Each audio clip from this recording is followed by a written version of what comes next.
그리고 24시간 이상 지속하는 두드러기는 두드러기성 혈관염을 의심할 수 있으며 일반적으로 두드러기는 신체 어느 부위에도 생길 수 있고 크기는 쌀알 만한 것부터 손바닥 크기 이상으로 크게 뭉쳐 보이는 것까지 매우 다양합니다. 대부분 피부는 몹시 가렵고 때에 따라 따끔거리는 증상이 나타나거나 드물게는 통증이 발생하기도 합니다. 전신 증상으로는 위장관 증상으로 구토, 복통, 설사가 동반될 수 있고 호흡기 증상으로 가슴이 답답하고 숨쉬기가 곤란한 증상이 있습니다. 또한 두드러기는 지속기간에 따라 급성과 만성으로 나뉘며 그 외 유발하는 원인에 따라 분류되며 증상이 차이가 있게 됩니다. 두드러기의 대표적인 원인으로는 약재나 식품, 그리고 식품 첨가제, 흡임성 항원, 감염, 전신성 질환 등이 원인이 될 수 있고 만성 두드러기의 약 70%에서는 원인을 찾을 수가 없습니다.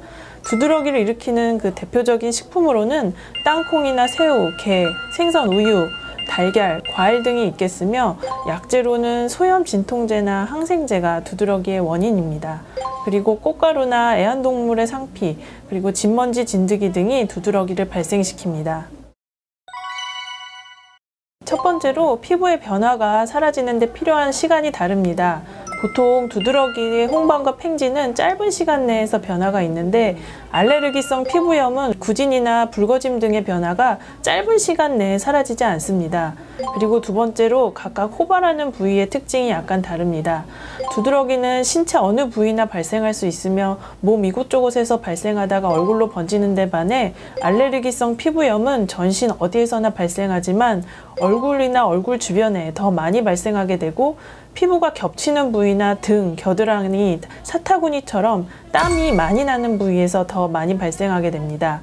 그리고 마지막으로 차이점은 그 원인입니다. 두드러기는 물리적인 압박과 진동, 온도 변화, 물, 약재, 스트레스 같은 것이 원인이 되겠지만 알레르기는 식물이나 금속, 화장품 등 다양한 물체가 피부에 닿았을 때 또는 식품이나 약물 등이 발병의 원인이 될 수 있습니다.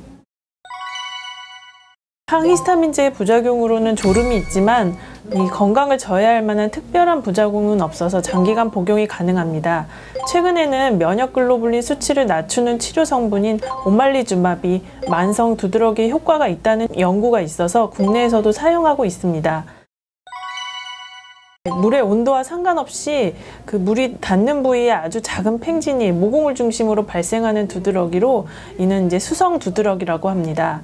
목이나 팔 상체에 잘 나타나게 되고 피부를 긁은 후에 즉시 피부 묘기증이 발생하지 않고 수시간 후에나 두드러기가 발생하는 경우도 있습니다.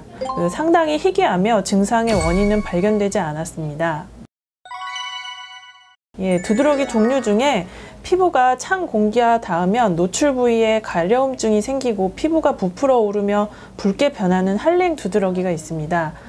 자가 진단법으로는 팔 위에 얼음 덩어리 올려놓고 한 5분 정도 지났을 때 볼록 부어오르는 증상이 있다면 한랭 두드러기를 의심해야 합니다. 한랭 두드러기는 전체 만성 두드러기 중 1에서 3% 정도를 차지하게 되고 대부분은 18세에서 한 25세 정도의 젊은 그 성인에게서 나타납니다.